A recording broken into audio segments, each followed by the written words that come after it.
So, good afternoon, everyone, and I congratulate all of you that you have chosen such a nice topic to attend in the form of short-term training program.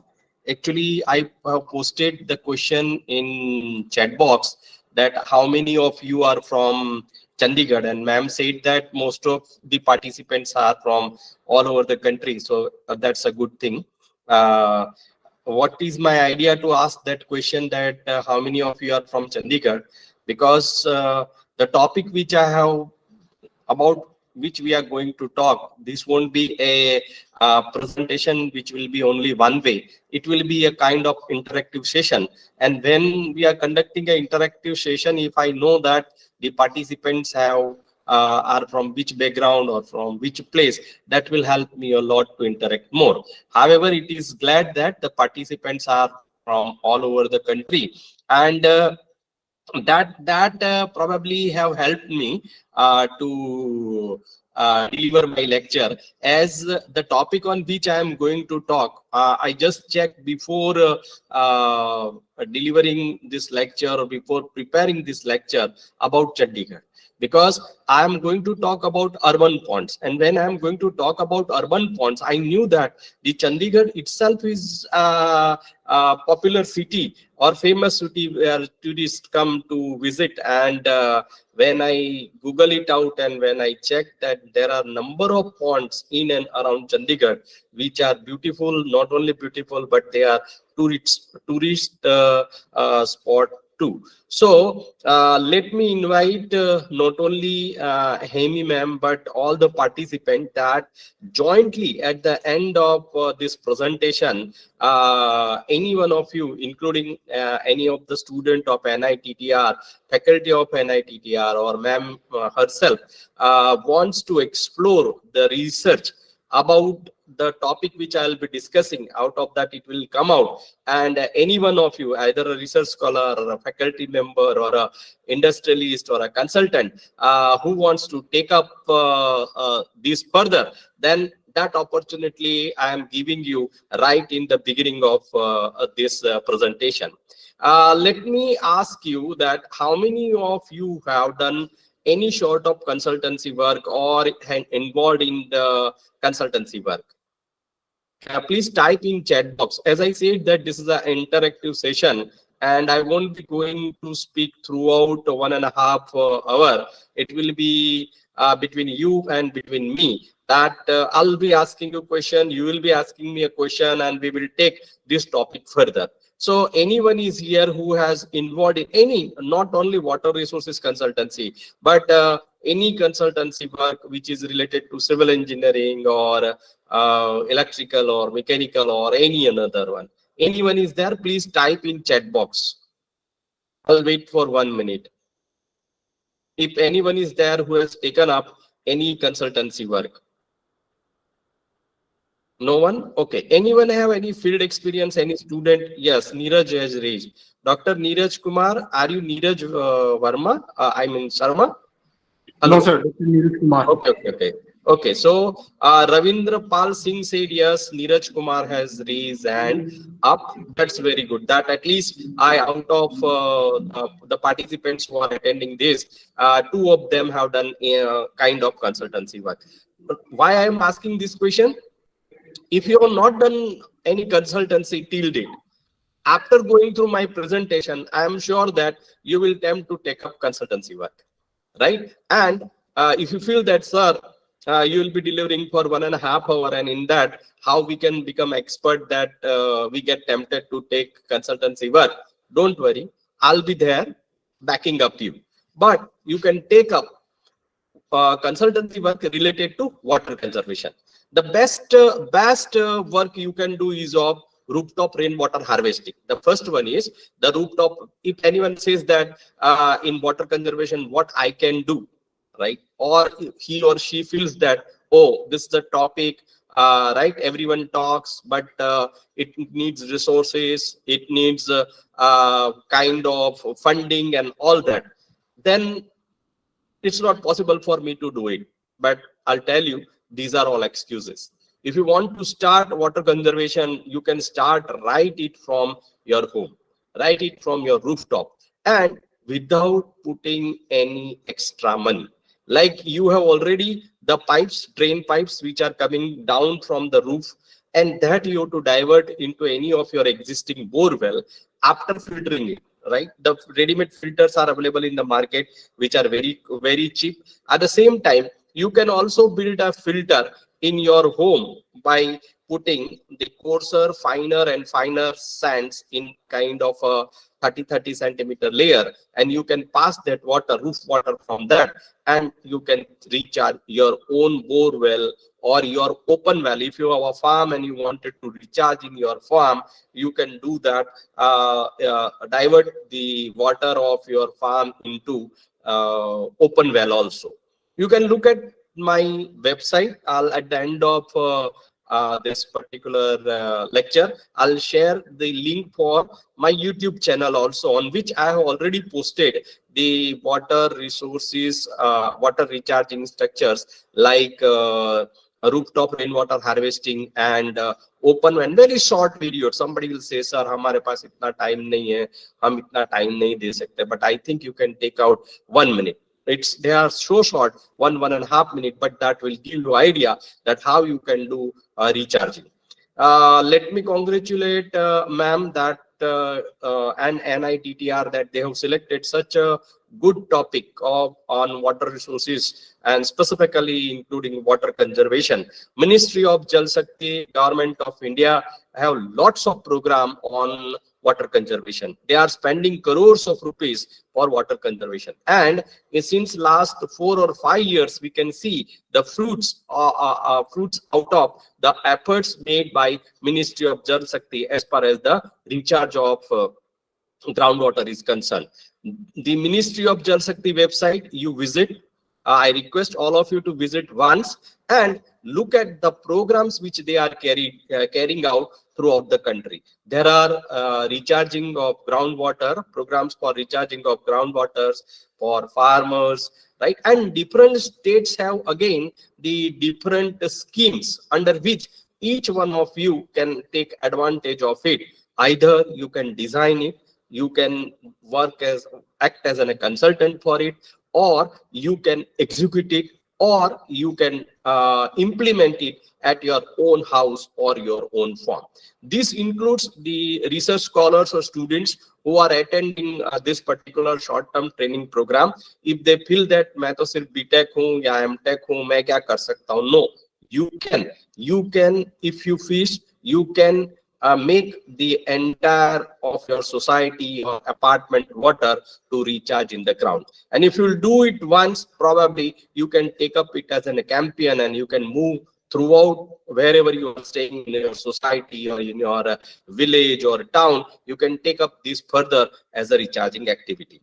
I am not going to talk about today about rainwater harvesting. I have talked about it in my last year lecture. Today, the second and important what we can say issue is that of urban ponds. As all of you are aware that most of the cities, urban cities, have a pond, and the condition of those ponds are very miserable. So in first part of my lecture, I'll be going to talk about the principles and practices for urban ponds. And in second part of the lecture, I'll be showing you how you can design urban pond. And lastly, I will show you one success story of Gopi Talao, which has been regenerated in city of Surat, and how it has been done by Surat Municipal Corporation with the joint efforts of people and that of Surat Municipal Corporation, how they have regenerated the pond. That I will show you in my third part of the lecture. When we talk of urban ponds, yes, if you are interested, as ma'am has asked to share my PPTs, I'll share it, and you can use it and you can cite it, this particular presentation, whenever you will be using it in any of your work. So the content of the presentations are water conservation, percolation ponds, design aspects of a percolation pond, site selection criteria of percolation pond, investigation required for percolation pond, engineering aspects of percolation pond, design criteria for various ponds, urban ponds, that is of Surat and Tanapur references. So as I said that I wanted to make this specific lecture as an interactive lecture. I wanted to know that any of the participant who is attending this particular short-term training program have come across dried pond in their city or town. Please type in chat box. Please type place and type the name where you have come across a dried pond, maybe at taluka place or maybe at town or maybe in the city. Anyone?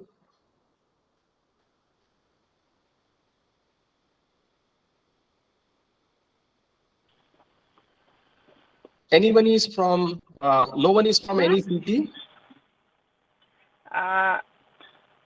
Professor Yadav, I think recently I had one experience.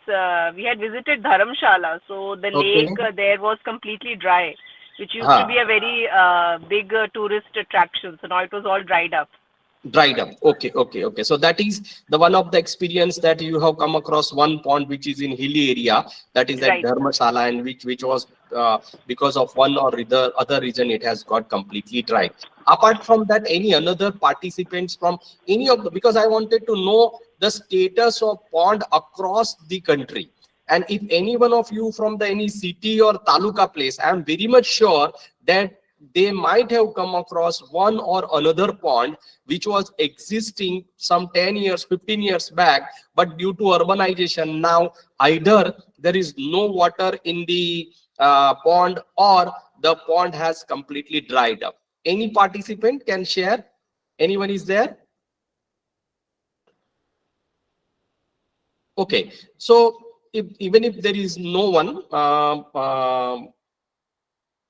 have experienced this, may I ask a question, simple question in a chat box, that why there is no flow condition or the no flow condition prevail in case of urban areas, right, for the ponds which are located in highly or densely populated places. Can anybody type? Again, I will repeat simply that in urban areas, what happens that the ponds which are in the urban areas, they are now not filled up. What may be the reason for this? Can anybody type in chat box? It is a common problem that earlier the ponds which were, yeah, correct. Anybody else? Dr. Rama Prasad, it is correct. No runoff possible, right? Another person, another participants. There are 50 participants. I am not asking you question of GPSC examination or UPSC examination. These are very simple questions that in earlier time, if ponds were get filled completely, right?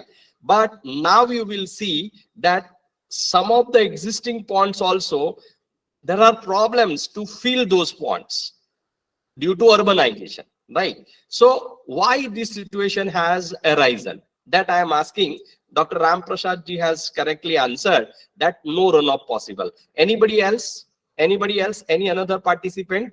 There are 49 possible participants are there. I need few answers from there. Yes, Ramalakshmi ma'am is saying that porosity of soil reduces, correct. Then buildings, correct. Then any another one? 50 participants are there. At least I should get 10 answers out of it. That what may be the probable reasons why the ponds are not filled up.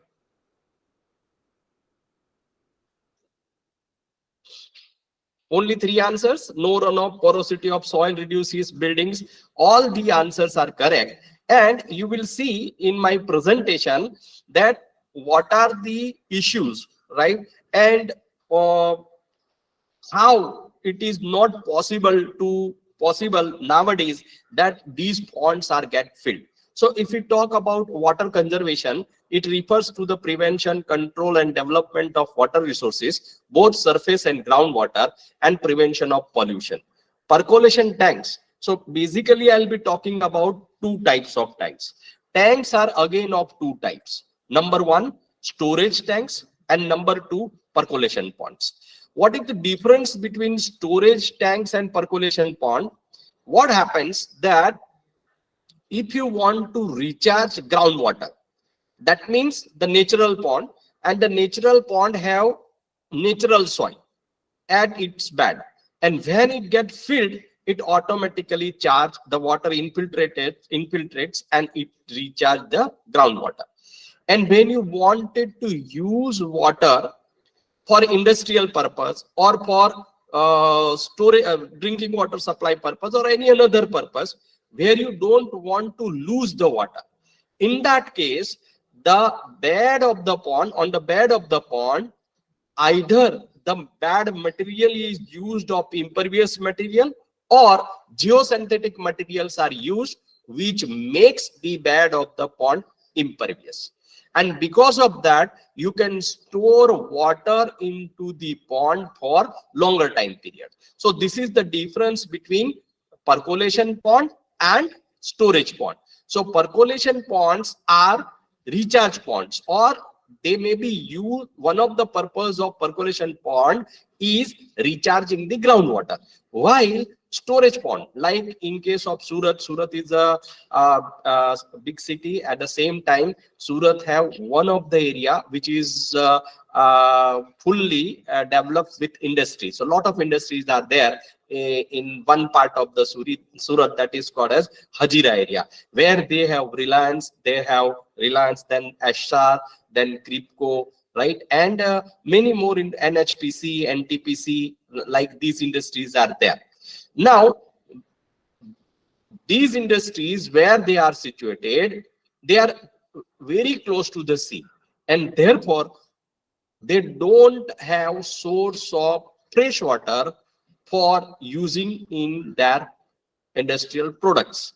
And therefore 10 kilometers away from these Hajira, one small weir has been constructed on Tapi river, which is known as Singanpur weir, and from Singanpur weir all these industries pump water for their usage. And when they pump their water from Singanpur weir to that industries which are 10 kilometers away from it, the ponds are constructed, but these ponds are not percolation pond. These are storage pond, and geosynthetic material is laid on the bed of this pond so that the water can be stored, and it stored for a longer time period, and later on that can be used for the purpose of industrial production.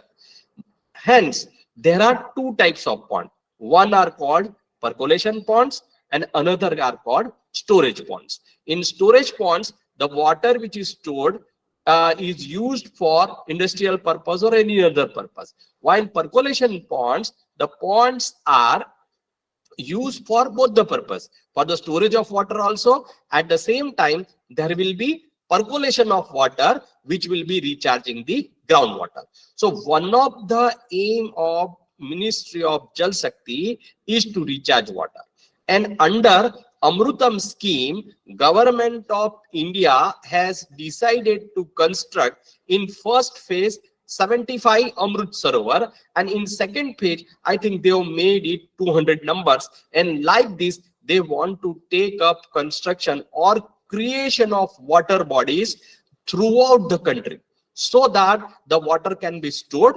And because of storage of water, number one, the purpose of scarcity of water for specific regions, that can be avoided. And number two, these ponds are percolation ponds which helps in recharging the groundwater. So after understanding the difference between percolation pond and that of the storage pond, percolation pond and storage pond, let us now try to understand how this percolation pond works. But before that, urban ponds. Why I am emphasizing so much on urban ponds?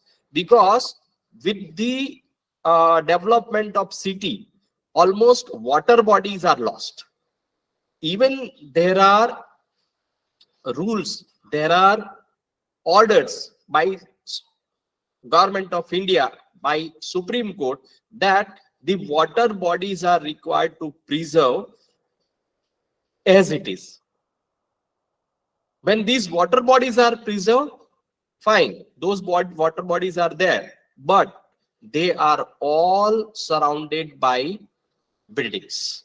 They are all surrounded by populations. And because of that, what has happened? There is a pond, there is a water body, but no water in it throughout the year. So urban ponds are one of the essential natural elements that have supported urban communities with ecological benefits as well as socio-cultural and economic activities throughout the ages. You will see in the outskirts of any of the cities, there are ponds. If there is a small village, now that villages are included in the city because of the expansion of city limit, and with that, if there is a small pond around that village which may be satisfying the local water requirement as it is stated over here with ecological benefits and socio-cultural and economic activities, right? These all ponds are in bad situation. Some of them are in bad situation. These ponds are presently facing extinct threats due to increased urbanization and the lack of available space in the cities. When we talk of percolation ponds, they may be provided with arrangements for spilling away the surplus water that may enter the tank so as to avoid overtopping of the tank pipe. The hydrogeological condition of site for percolation tank is of utmost importance. The rocks coming under submergence area should have high permeability because it is a percolation tank. The degree and extent of weathering of rocks should be uniform and not just localized so that the water can recharge uniformly. The purpose of percolation tank is to conserve the surface runoff and diverts the maximum possible surface water to the groundwater storage. The water accumulated in the tank after monsoon should percolate at the earliest without much evaporation losses. A percolation tank is designed to ensure maximum capacity utilization, long lifespan, cost effectiveness, and optimum recharge to groundwater.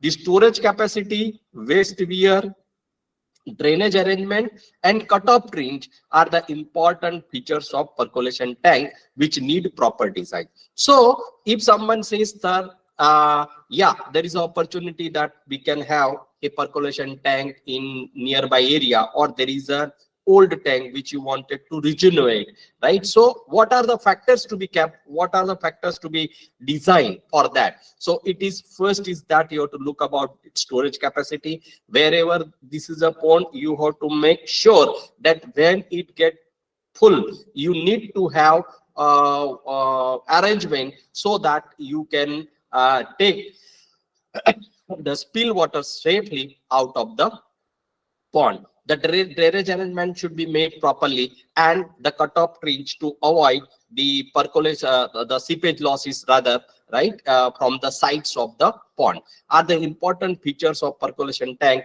which need proper design. The overall design of the percolation tank is similar to an earthen dam constructed for minor irrigation without canal. So if anyone is here who is having a civil engineering and water resources or studied the subject of irrigation engineering, they may be aware that the small earthen dam constructed for minor irrigation purpose, the principle of design of this urban pond or percolation tank is same as that of designing of small earthen dam constructed for minor irrigation scheme. These are the most prevalent structures in India as a measure to recharge the groundwater reservoir, both in alluvial as well as hard rock formation. Somebody will say, sir, this is afternoon of 3 o'clock, 13th March, and topic of water resources. You have started talking about percolation tank and water resources. How important is this, or whether this is useful or not? Just we have joined this particular course, and we have to attend lecture, therefore we are attending this lecture. This is have no practical significance or relevance. Friends, I have already talked about Amrut Sarovar scheme of Ministry of Jal Shakti, and under that they have studied the culture, the number of ponds which we have in history all over the country. And because of that, this particular concept which has come up, that every taluka place, you should have at least one pond, minimum of one pond. So initially they have started with few number of ponds, and now they have taken up it as more number of ponds all over the country. So as it is rightly said, most prevalent structures in India as a measure to recharge the groundwater reservoir, both in alluvial as well as hard rock formations. The efficacy and feasibility of this structure is more in hard rock formation, where the rocks are highly fractured and weathered. In the states of Maharashtra, Andhra Pradesh, Madhya Pradesh, Karnataka, and Gujarat, the percolation tanks have been constructed in plenty in plastic lava flows and crystalline rocks. Percolation tanks are to be normally constructed on second or third order streams, as the catchment area of such streams would be of optimum size. The location of tank and its submergence area should be in non-cultivable land and in natural depressions requiring lesser land acquisition. However, you can have a small pond in a corner of tank which have a slope in one particular direction, which are called as farm ponds. But these farm ponds are used for pumping the water during lean period, when the rain is not available and you wanted to do agriculture in the pond.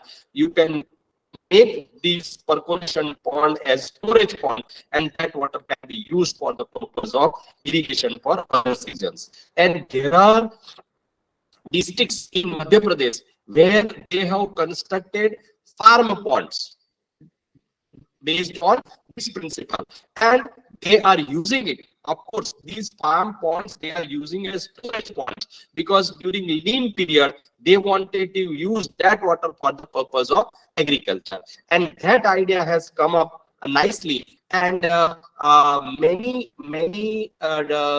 districts of Madhya Pradesh, they are using this farm pond for the agriculture purpose. So steps should be taken to prevent severe soil erosion through appropriate soil conservation measures in the catchment. This will keep the tank free from siltation, which otherwise reduces the percolation efficiency and life of the structure. When we talk of percolation tank, then the siltation is important, right? That you wanted to keep the recharge rate constant, right? But if you wanted to use it as a storage pond, then siltation is a blessing. Why? Then there will be of less recharge and more storage for water for a longer time period. So siltation is in a both way advantageous as well as it is also blessing. Disadvantage as well as it is also blessing. How? That if more is the silt in the pond, lesser will be the rate of percolation. But at the same time, more is the siltation of a bed, more will be the storage availability of water, which can be used for industry purpose or which can be used for irrigation purpose, right? For a longer period. But you might have seen or observed that when a pond becomes of certain age, or 15 years, 20 years, 30 years of age, then they do desilting of the pond. Why they do desilting of the pond? They remove the, or they, what we call it as an excavate the bed of the pond, and either they deepen the pond, and by deepening the pond, what they are doing? They are removing this silt. And as this silt is removed, the bed become more porous. And as the bed become more porous, what will happen? There will be more water percolation in the ground. Right? So this siltation is either way, what will be good also. At the same time, the siltation is required to be removed if you wanted to continue with the constant percolation rates.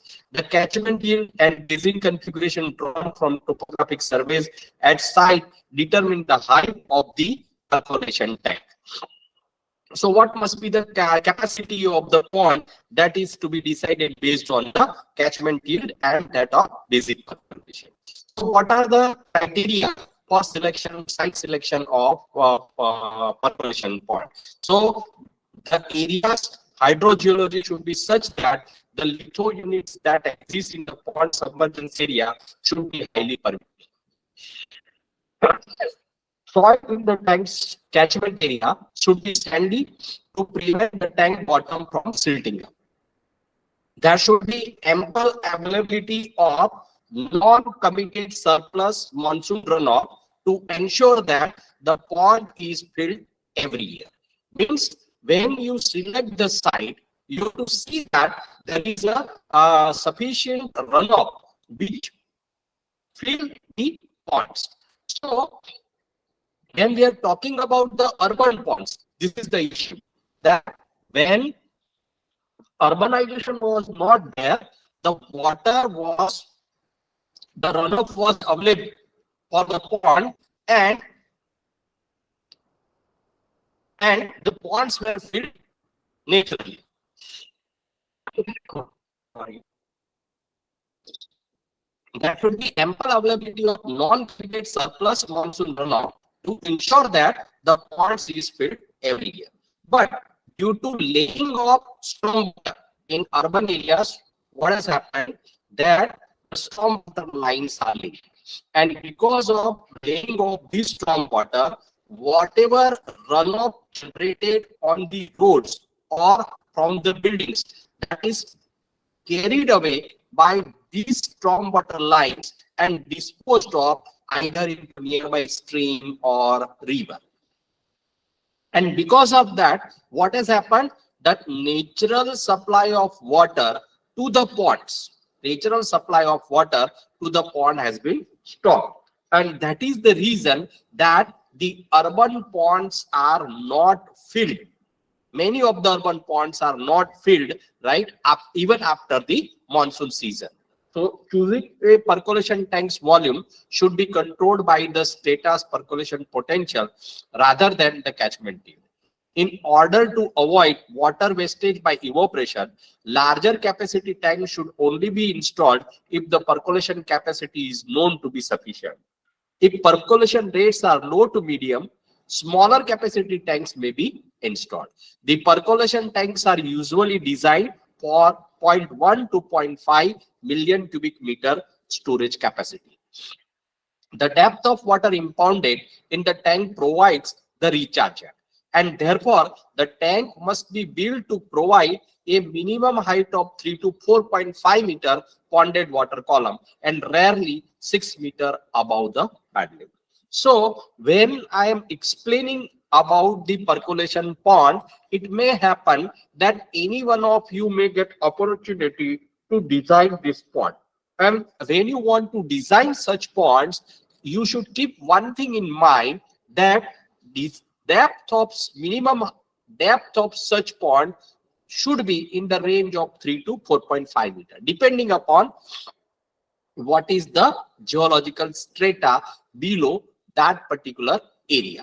And it is advisable that the depth of pond should not be more than that of the 6 meter. This will involve the construction of large capacity tanks in areas with a seepage gradient. The percolation tank should be situated downstream of the runoff zone, ideally towards the edge of the pediment zone or in the upper part of the transition zone. Land slopes between 3 and 5% are suitable for construction of percolation tanks. What are the investigation criteria that suggest that this specific area is suitable for what we can say construction of percolation pond or not? An area, preferably the entire watershed, needing additional groundwater recharge is identified on the basis of declining water level trends both during pre and post monsoon seasons, increase in the demand for groundwater and water scarcity during the lean period. So I know certain area, certain industry which are around city of Surat, wherein there is a natural pond. Now they fill it with the irrigation water, and till the water is there in the pond, industries, nearly hundreds of industries are there around that pond, they run. And the irrigation canal operates for 15 days. So 15 days it will supply water, and 15 days there won't be water. So till there is a water in the pond, the industry will run. And the moment the water is exhausted from the pond, the industry will shut down for rest of the period. This is the condition. So when we are investigating the site for pond, one need to check that there should be sufficient source of water, right, which can fill the pond throughout the year. For artificial recharge areas with water scarcity during the summer, despite flood incidences during monsoons, may also be considered. What are the requirements? Site investigation requirement. A detailed map, ideally to a scale of 1:50,000, showing all available geographical, physiographical, hydrogeological, hydrologic data, along with land usage, crop patterns, etc., is requirement for a scientific planning. Survey of India toposits, aerial photographs. Nowadays, even drone surveys can be carried out, right? Or satellite imageries of the area may be consulted together. Preliminary information about the area under study. To determine their impact on runoff, the nature of catchment in terms of general slope, land use, forest cover, plant pattern, soil geology, etc. should also be required to understand. During the preliminary investigations of precipitation, data will be obtained from rain gauge stations located in the watershed or in its immediate need. So you need the amount of rain, how much amount of precipitation, average annual rainfall of that particular region. You that also you should know before deciding about the pond. It is necessary to analyze the intensity and pattern of rainfall, the number of rainy days, and the duration of dry spells during the monsoon season. In addition to other weather variables, the intensity of normal monsoon rainfall and the departure of actual rainfall from normal rainfall are also being worked out. The percolation tank should normally be constructed on second or third order stream, as the catchment area of such streams would be optimum size. Tank location and submergence area should be situated in non-cultivable land and in natural depression requiring less land acquisition. With a number of wells, cultivable land should be available downstream of the tank in its command to ensure maximum benefit from such efforts. Means recharging of water that should be useful to people who are around or near or around the ponds. In order to determine the permeability of the Vadose zone and aquifer, detailed geological and hydrogeological mapping shall be carried out in the submergence area at the tank site and also downstream of the site. Based on the aquifer structure, the potential for additional storage and the aquifer's ability to transfer groundwater in adjacent area is also required to be measured. Infiltration rates of soils are to be determined through infiltration test in the probable area of submergence. It is also possible to determine aquifer parameters of water-bearing formations in the zone of influence to assess the potential for recharge and the number of feasible groundwater structures in the area. Periodic water level measurements can be performed before and after the installation of percolation tanks, along with groundwater testing for water quality. Detailed geological studies may be undertaken to study the existence and depth of formation at the burn site to determine the correct cutoff trench (COT) depth. This will help to reduce visible seepage and also ensure structure security and long life. The depth of the foundation and its treatment should be considered in the design and construction of the dam wall and vestweir on the basis of the nature formations. What are the engineering aspects of designing this percolation pond or executing this percolation pond? So a percolation pond, as suggested earlier, be designed like an earthen structure with a masonry or concrete spillway. It should be designed with maximum capacity utilization cost effectiveness, long lifespan, and optimum recharging of groundwater in mind. Storage capacity, waste wear, drainage arrangements, and cutoff trench are the key features of the percolation tank that require proper design. The percolation tank's overall design is similar to an earthen dam built for minor irrigation scheme. Several sections are prepared along and across the drainage, identifying the best suitable site. During the survey, land availability and land acquisition possibilities are also required to be explored. The spillway side and how much is the maximum rainfall in one day. Based on that, the capacity and capacity of the tank as well as the capacity of spillway are required to be designed. Depending on the nature of the formation, the depth of the foundation for the masonry or concrete work of the waste wear, etc. be decided. To minimize the seepage losses across the stream bed, a cutoff trench may be provided. Depending on the surface data, the cutoff trench depth is generally 2 to 6 meters below ground level. Stone pitching is provided in the upstream direction up to high flood level to prevent bund from erosion due to ripple action. It is essential to identify the sources for the availability of construction material, especially clay and porous soil for earthen work and pitching stored for rubble that is on the sides of the pond. What are the design criteria? So, how will you design that this much amount of water that the pond will receive?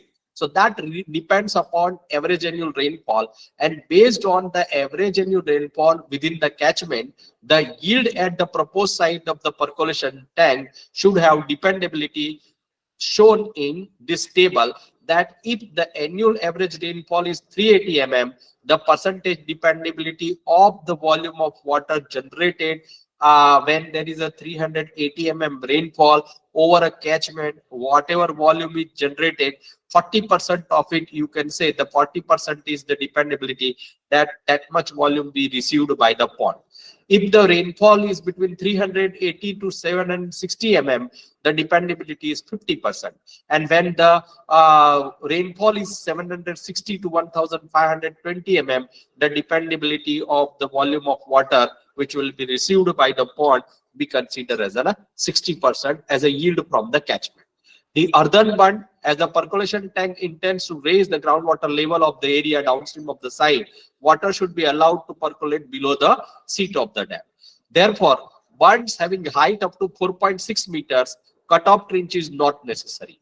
And keying and bending between the dam, several sections are prepared along and across the drainage, identifying the best suitable site. During the survey, land availability and land acquisition possibilities are also required to be explored. The spillway side and how much is the maximum rainfall in one day. Based on that, the capacity and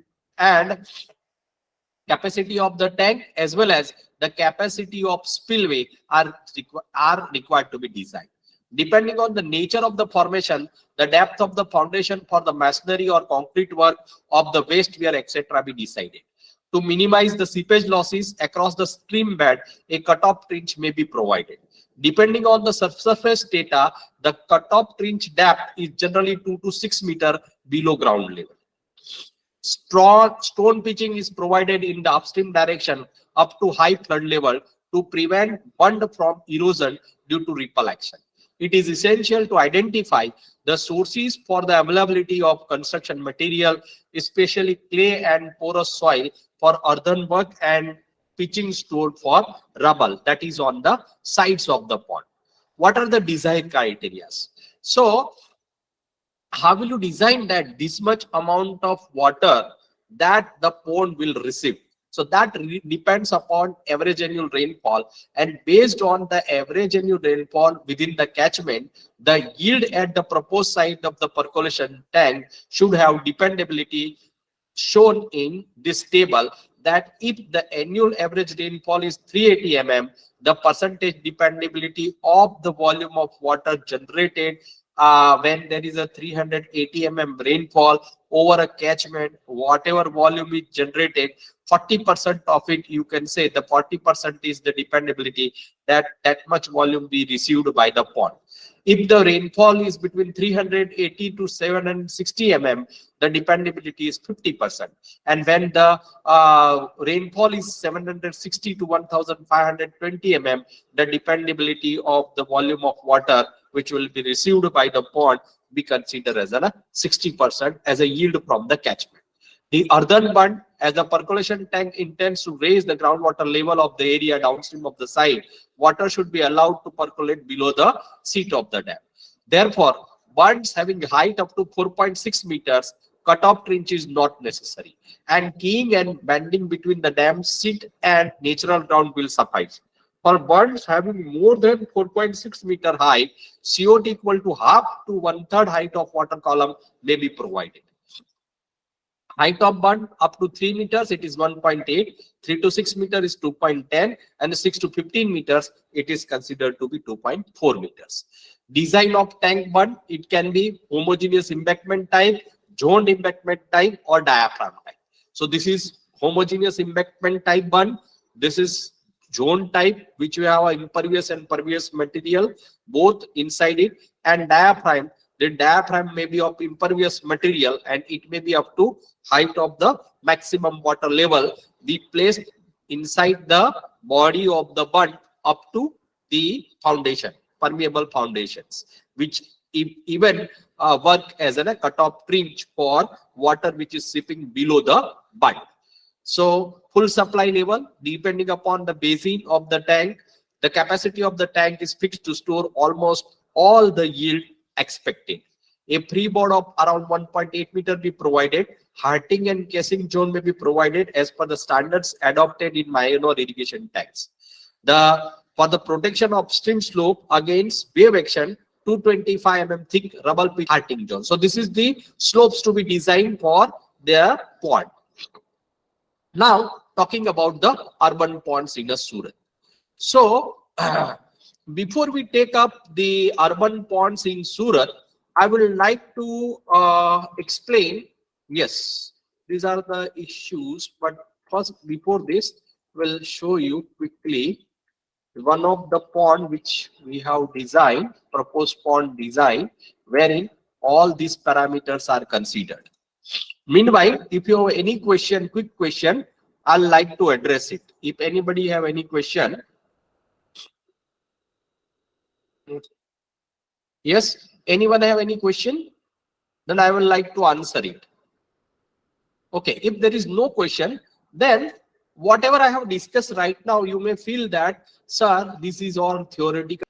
This is the college, and in this college campus is expanded over 250 acres of land with various facilities in addition to academics, residential like post office, bank, guest house, canteen, etc. And for this campus where I am staying, we have designed a pond. So whatever I have explained you, I'll quickly try to show you that how this can be used for in the design of pond for any of such premises, because using these areas you can able to compute the amount of runoff generated which you wanted to store as a store in the pond, or you wanted to decide the size of the pond. So after collecting the area, various areas of the as campus, we have collected the rainfall data. You can see that the data of 36 years or 40 years or 50 years you can collect as much as possible, and you can find it out. The maximum rainfall, that is 1895 mm, minimum rainfall 714 mm, and average annual rainfall 1232 mm, 1232 mm. What is the use of this rainfall? This annual average rainfall, using this you can able to compute volume of runoff generated from the campus, and out of that how much volume of water you wanted to store. That you can decide using these two slides. The slide number 1, where you need area. This is as which we are designing for SVNID campus. If you are designing for basin, right? Then you have to take catchment area, which will be from which you wanted to store water into the percolation pond or pond. Okay, so this is, then decide about the intensity of rainfall. So what is the maximum intensity of rainfall? Consider for Surat city 60 mm in 1 hour. Average runoff coefficient, it is highly what urbanized, and hence 0.77 runoff coefficient is considered. The runoff volume is computed using rational formula. This rational formula Q is equal to 10 CIA is given by IS score, and using this formula you can compute that how much amount of runoff be generated from any basin, any catchment area, or in this case SVNID campus. So, as the amount of rainfall is 1895, the dependability percentage is higher, that is 65% dependable. Means out of 17,53,874, you can say that 11,40,018 meter cube of water or annual runoff will be available for the storage. This much of amount of water is available for storage, that you can say based on the 65% dependable annual runoff volume. So Borlaug data, now this is about the availability of the water. Up to this we have worked out availability of the water. Now after deciding the site, what is to be done? That we have to do geological investigation, and for geological investigation of the SVNID campus, the Borlaug data has been collected.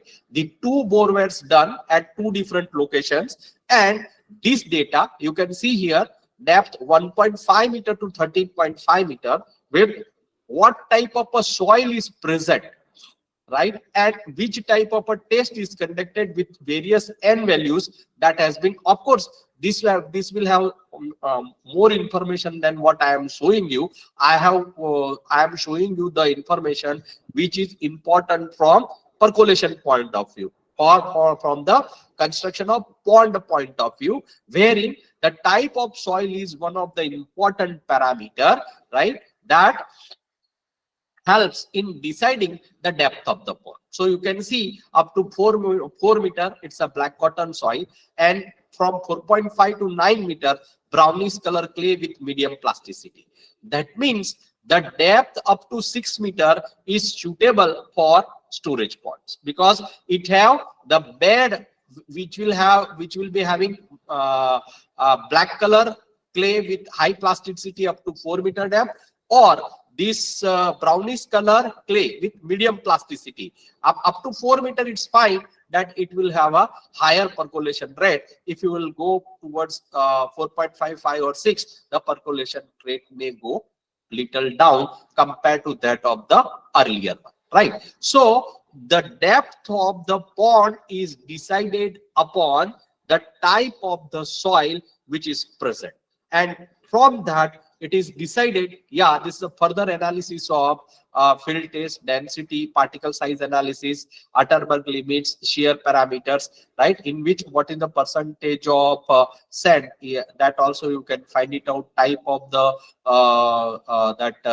soil, or what is the density. All this you have to you can get it from this particular analysis, and from this you can, this is all derived from Borlaug data, and from that you can decide about the depth of the pond. So from the data, it is observed that the upper layer is low plastic black color clay having high plasticity and extent of depth up to 4 meters. So that's what I have shown you, that this 4 meter depth, right, of the pond is highly suitable for my SVNID campus. If I will go up to 4 meter depth, probably it will be a good percolation pond.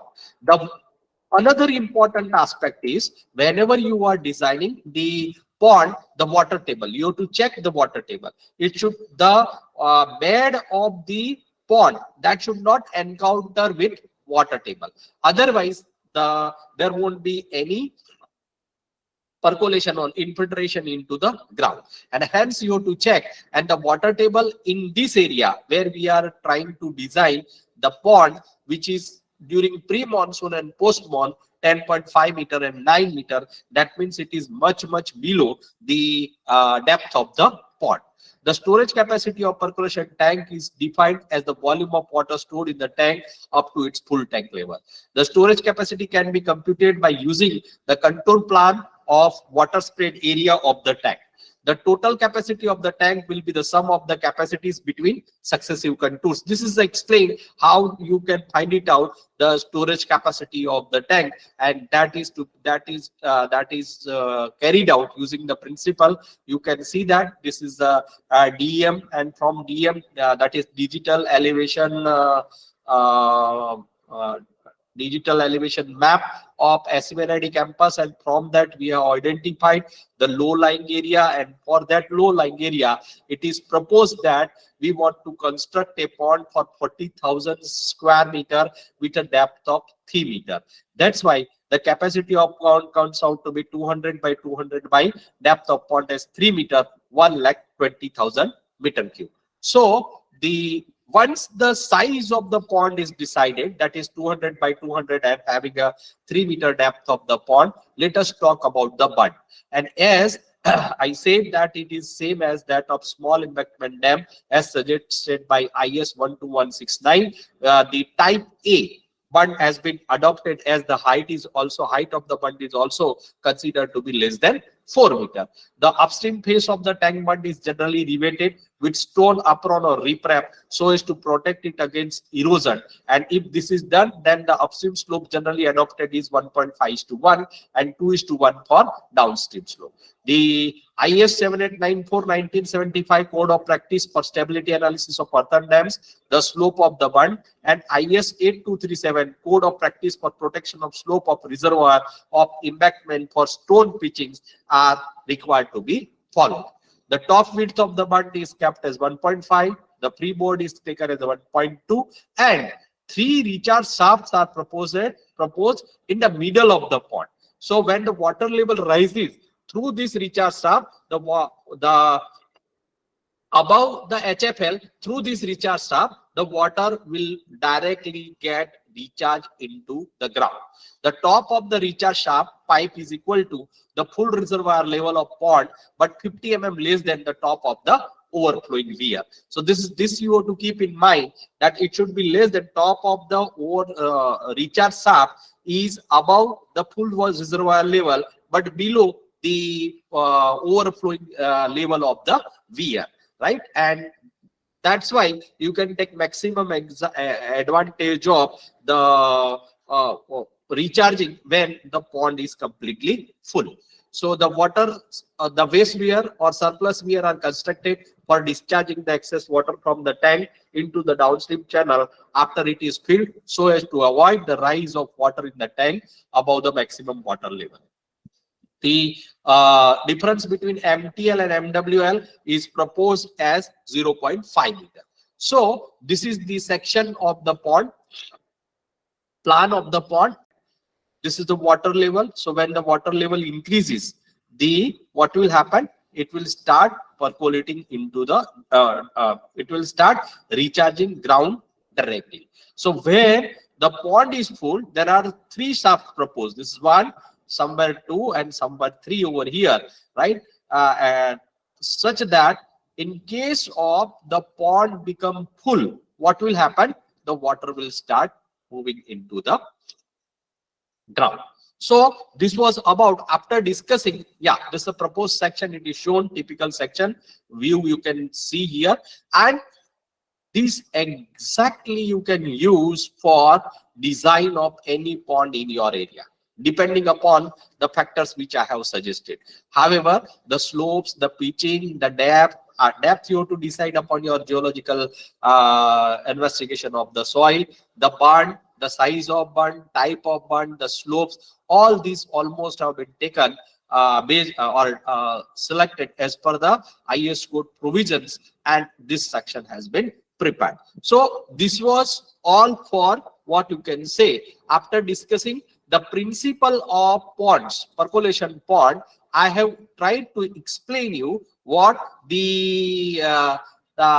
how you can use those principles in designing of ponds. Now let us talk about what are the issues for urban ponds, and how we can overcome, or what may be the measures, right?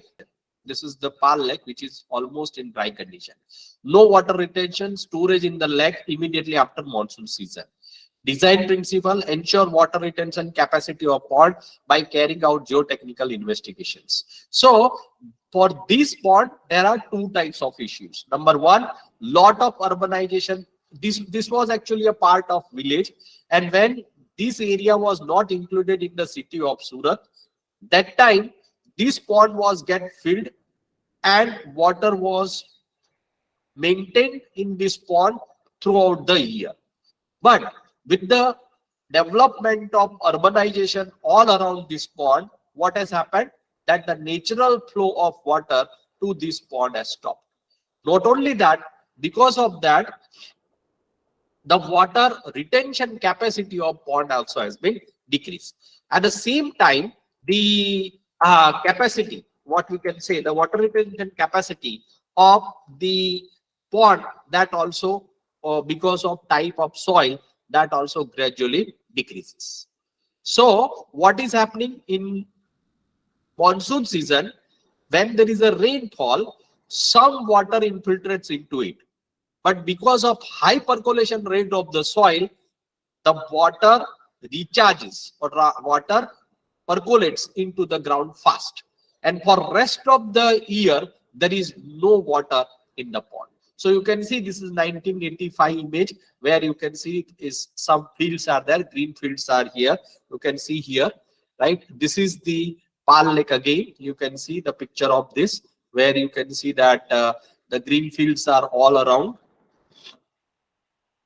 Now this is 2004. So in 2004 you will see this part, that is right part around the Pal Lake, that has started developing, and you will see that lots of society, lots of apartment has come up into this area. In 2022, recent one, you can see almost these all which were greenfield earlier, these all areas which were greenfield earlier, these areas, right? They all have got converted into concrete buildings, and because of that, the inflow into this pond has almost become zero. That doesn't mean that there is no runoff. Of course, there is a runoff, but as I said earlier, the storm water lines, they have been, that those lines have been laid by Surat Municipal Corporation. So when there is a rainfall, the runoff which is generated via this storm water line directly drained into the river. So there is no natural inflow of water into this lake, and this lake is in dry condition since last many years, right? So levels around ponds are higher than the pond. We need to take urbanization. You can see catchment 1, this is the Pal Lake, this is the catch. If you start from here, subcatchment 1, subcatchment 2, subcatchment 3, subcatchment 4, right? So except subcatchment 3, other catchments which were, what we can say, draining water to the pond, that those all has been converted into urbanization or urbanized area, which has reduced the runoff to the Pal Lake, and therefore this pond is not getting filled every season. So this is also the picture, a recent picture of the lake, where you will find that very less water is stored into it, and there are high seepage losses through the bottom of the pond. Here you can see this is the drain hole which catches the water, surrounding water, and puts into the pond which is higher than the surrounding areas. So such things are also required to be avoided. Here also you will see the rainwater collection opening area. They are small. The opening area is also very small. At the same time, you will see compared to the adjoining area, it is at the higher elevation. Then this kind of gully formation on the sides of the ponds have been observed, which has damaged the slope of the pond, or which will also lead to a kind of erosion of the slope. And you can see here, to prevent the slope failure and to retain water into the pond, you can see this is a geosynthetic material, right? So this geosynthetic material has been used, and behind this geosynthetic material, all around the pond, the gabion wall is constructed. On the periphery of the pond, this gabion wall is constructed. So this prevents the loss of water, and gabion walls prevent, right, or prevents or helps in preventing loss of water and protecting the slope also. So it is not getting collapsed. In this particular image, you can see both gabion wall and that of the geosynthetic material used to prevent the loss of water from the pond. This is another image, seepage from the sideburns or walls of pond. Clay and bentonite pond liners or geosynthetic liners or suitable technique be used to prevent seepage.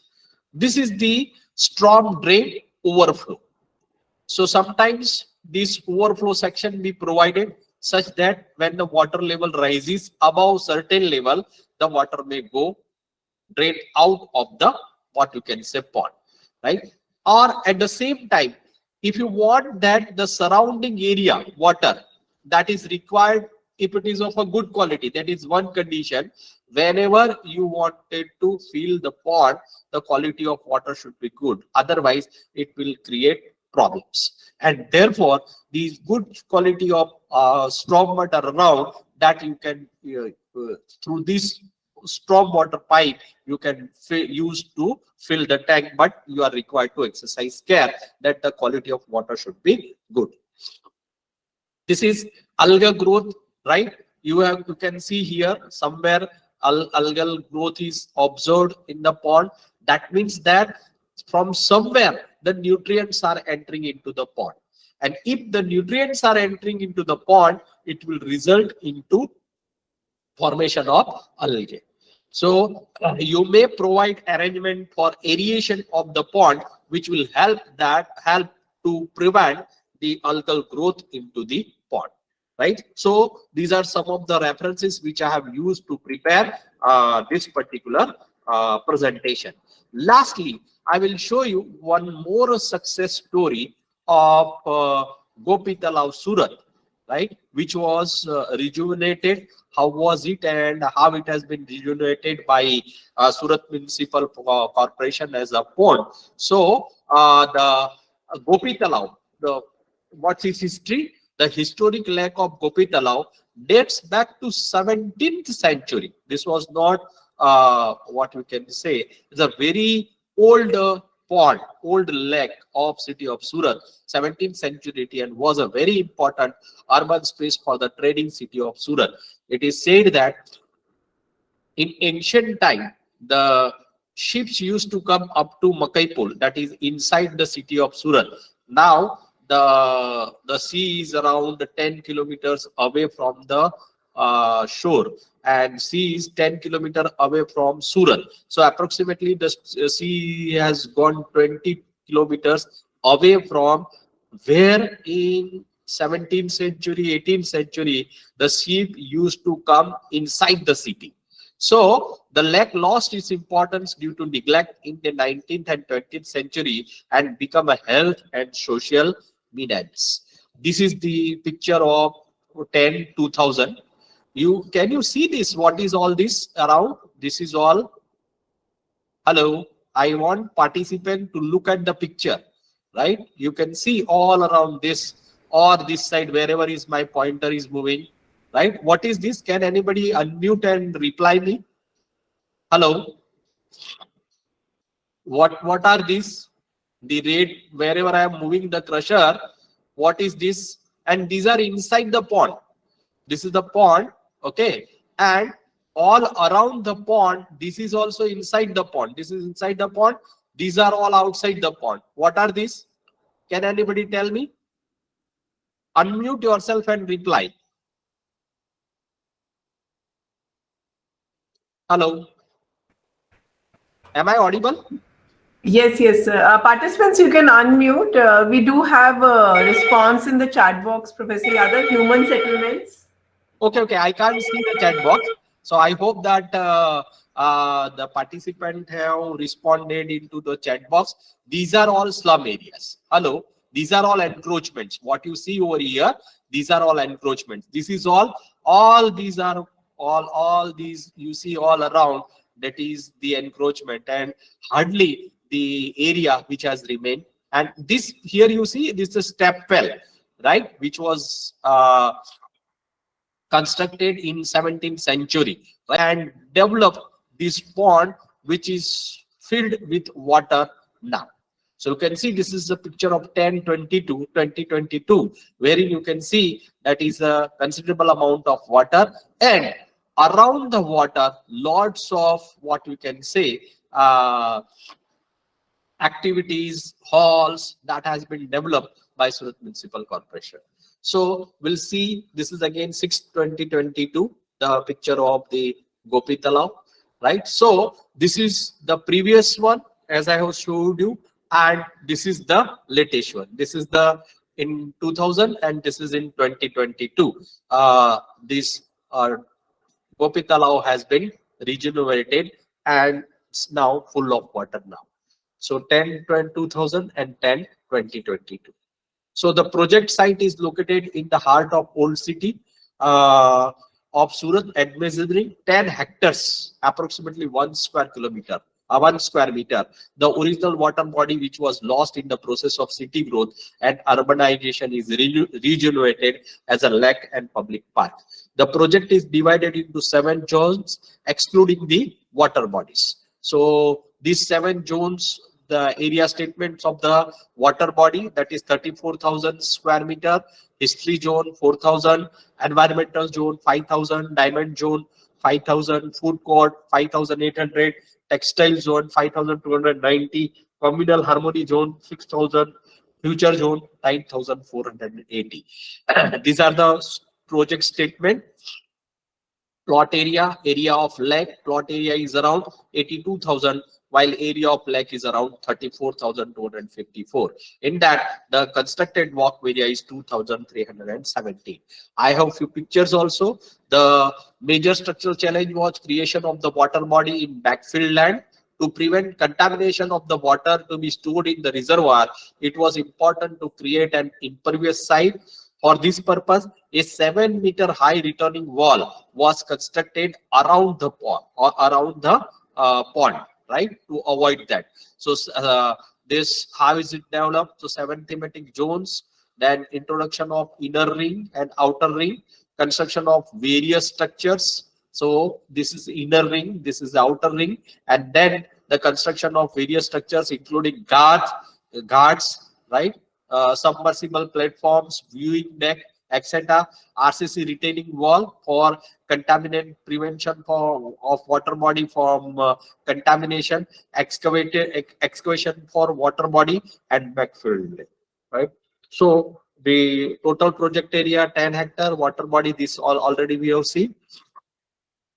Now these are some of the regenerated pictures of Gopi Talao with notes, as you can refer. It's built in 1520 AD by Malik Gopi, who was a leading merchant of Surat and main Wazir of Gujarat. So he actually constructed this particular lake that time, which was originally having a circumference of 1.6093 kilometer, approximately 1 mile. After the construction, you can see that this is one of the ghat of Gopi Talao. This is the view. Now you can see, you can try to recall the picture which I have shown for 2000 and the picture which is taken in 2022. So this is the water body which is created, right? This is another view of it. That galley, inspection galley. This is also of ghat. This is all zones taken, tried to taken in one picture. Textile zone, diamond zone, ghat, right? This is the food court area around the what we can say, the pond, right? This is the step well. I have shown you one small dot in the 10, 20, 2000 peak, in which that was a step well which was in a worse condition, that has been cleaned, and it is now in this shape, as you can see in this particular image, right? This is a picture skew view of the same region for which you have shown this particular picture somewhere back in 10 2000.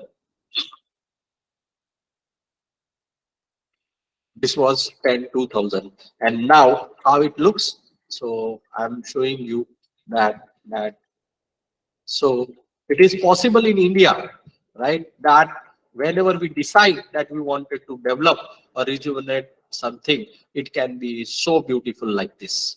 So this is a rejuvenation of Gopitala, that is a case study of urban pond rejuvenation. Was successful, rather we can say the successful. There were times in 2000 nobody wants to go to this region. Right now, the people like to go to this region. There are walkways developed, children play areas are there, and it has become a tourist place for people who are visiting city of Surat. So thank you very much.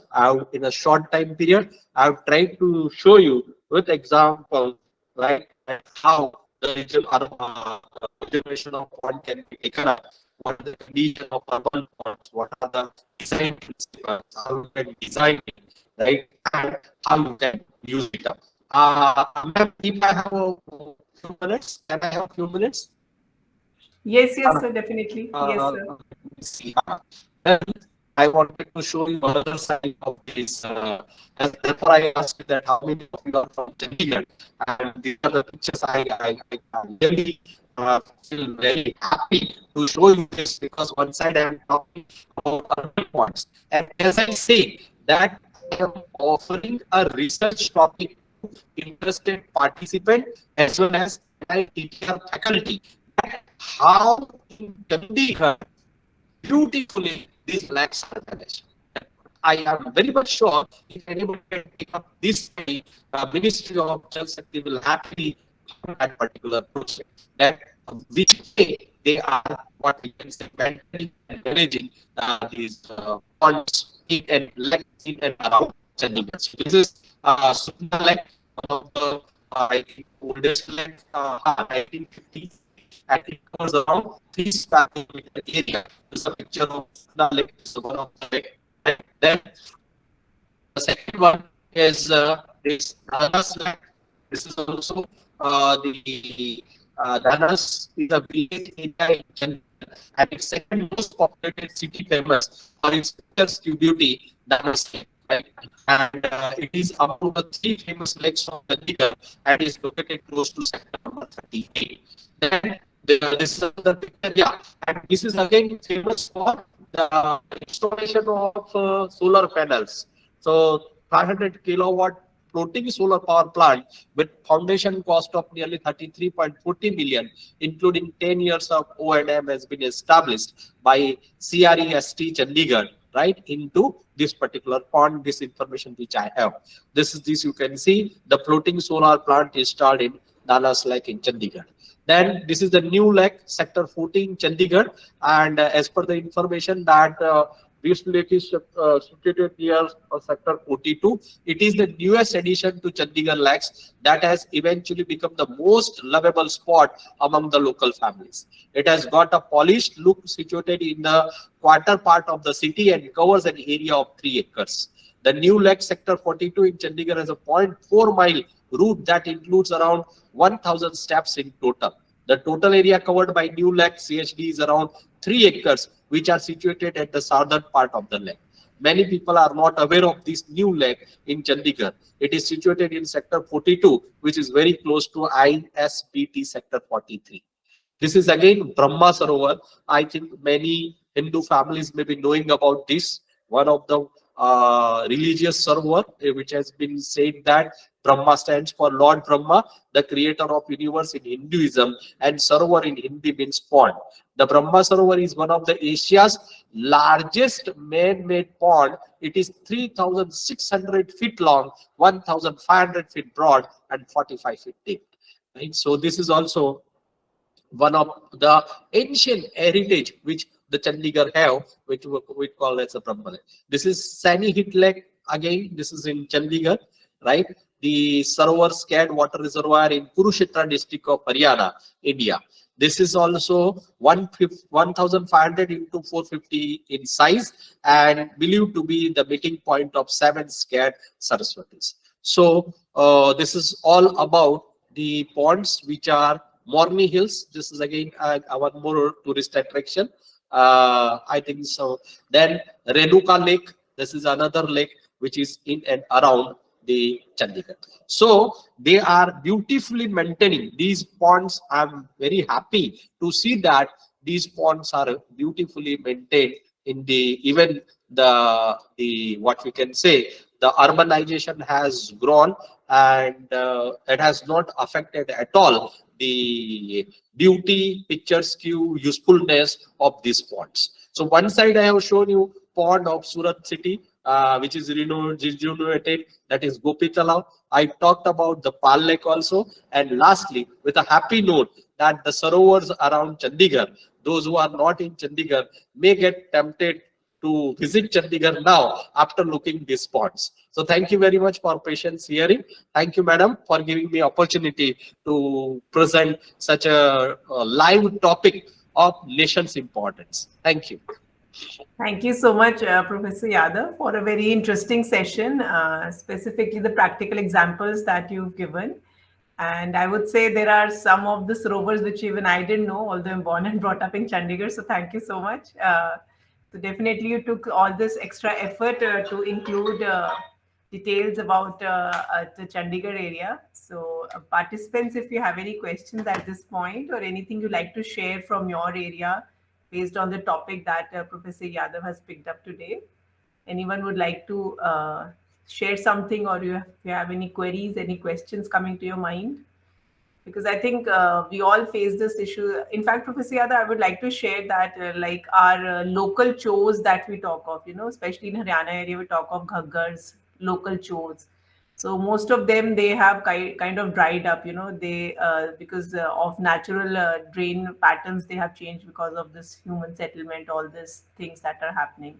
So that is there, but definitely these lakes are a little respite from that thing. But the natural water bodies are definitely depleting. That's what urban. And what we see, I think, sir, what Chandigarh has experienced in the last 2 years is that during monsoons, like when there is like a kind of flash flooding is happening.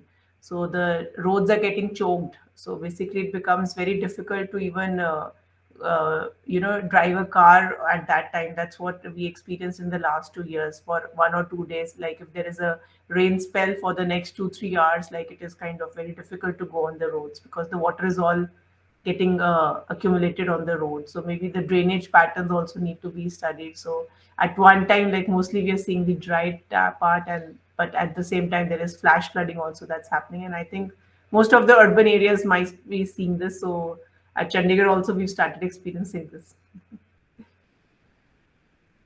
So it's surprising to know that you have flooded roads during a heavy rainfall because you have so much of water bodies. That means there is a good drainage system. So you need to, I mean, maybe the amount rainfall pattern might have changed for Chandigarh, and the stormwater drains which may be designed may not be adequate to take the runoff immediately. It may be receding, but for hours it may be keep roads ponded. I think so that might be happening.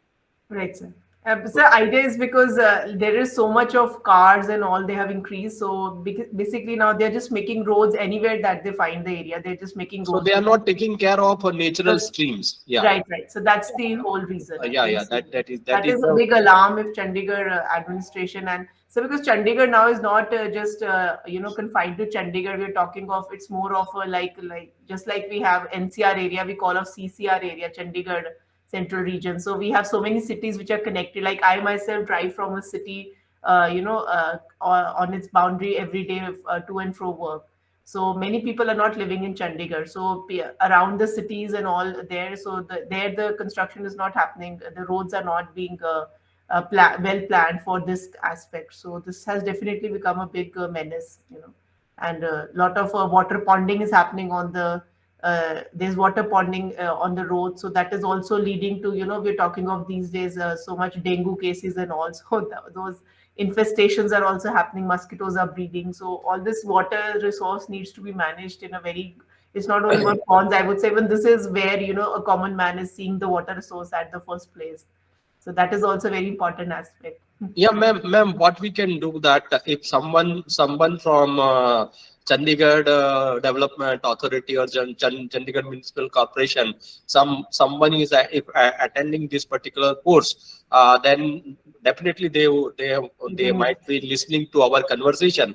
If not, we can approach them and draw their attention that these are the things which are required to be taken care of. As a outcome of this short-term training program, you can even draft a points and you can write later to them that please look into these parameters which are really troubling the people of Chandigarh and the adjoining areas, where you need to manage the water resources properly. So Right. systematic study of this can also be taken up. As I said to all my participants of this particular program also, that we can also take up this type of studies wherever you can see, which will help the people a lot, which will help the administration.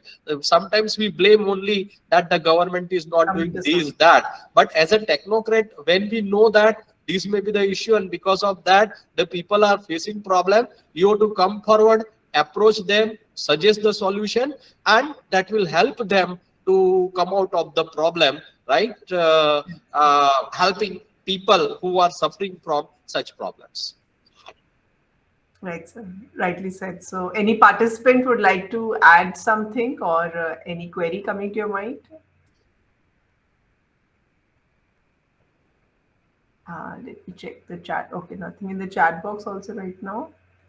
Okay, so if there are no questions, we like to thank Professor Yadav for joining us this afternoon and for a very fruitful a session, I would say, a very fruitful topic, a very fruitful practical application that you've shown, and for inspiring everyone, and Professor Yadav, I would like to share, is always very keen for new research projects and handling the practical situations. So this is definitely, I think, a very good opportunity for any faculty or students. Some students are also attending this time. So if you're interested, you can always approach Professor Yadav also. So as he's rightly said, Ministry of Jal Shakti, they are taking a lot of initiatives. They're circulating it. People can send proposals to them. They are funding. They're actually giving funding for this. So funding is there. We just need to put in the right kind of proposals. So thank you so much, Professor Yadav, for your session this afternoon. Thank you, sir. Lastly, I wanted to add, I will show you the Pal Lake case. So fortunately, no one has asked me a question from participant, but somebody may ask me, sir, you are showing Pal Lake, you are staying in the city of Surat, and I am staying very close to this lake also. So somebody question me that what you have done, why you are not taking up initiative that this lake can get filled. So for your information, I met the deputy executive engineer of my zone, and he keeps meeting the additional city engineer. I met the additional city engineer also. When I discussed with the additional city engineer, there were some points which have emerged out of the discussion. And then he said that, sir, let us go to the commissioner, the municipal commissioner of the city of Surat. She is Salini Agrawal. And we went to her also, and we discussed it and tried to find it out the solution for this particular lake, which can be filled with water and pleasantness, picturesqueness of this region be enjoyed by the people who are residing around this lake. So hopefully we'll be coming up with some sort of solution in the form of consultancy work for this particular lake. And in coming days, like you have seen the Gopi Talab, right? We also get right. So thank you very much for giving me opportunity to present the area in which I am practicing and sharing my experience that will definitely help the participant also to take up such type of work. Thank you very much.